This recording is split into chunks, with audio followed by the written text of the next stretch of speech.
Ja, det er jo nok ikke nogen overraskelse, at danske børn og unge er blandt de børn og unge i Europa, som har det største medieforbrug, og som også har allermest adgang til internettet fra mange forskellige platforme.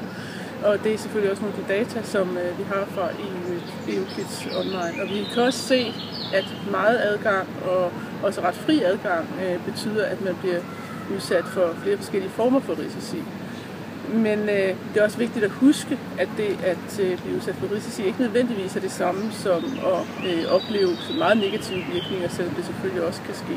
Det er også meget klart, at der er stor forskel på aldersgrupper. De yngste, som har meget fri adgang, oplever lidt flere negative virkninger end de ældre børn i vores undersøgelse, som går fra 9 til 16-årige. Så det man selvfølgelig skal være opmærksom på, det er de forskellige variationer, der er i, hvem er ens barn, hvad er deres mediebrug, og hvad er deres oplevelser på nettet. Og også at børn og unge har meget forskellige, både praktiske evner, men også forskellige måder at reflektere over deres mediebrug på. Så nogle er meget kritiske, fordi det har de lært, og refleksive omkring det har de lært hjemmefra og i skolen, men andre er måske lidt mere tilbøjelige til sådan ret ukritisk at tilgå hvad som helst, som både de selv finder og som vennerne anbefaler.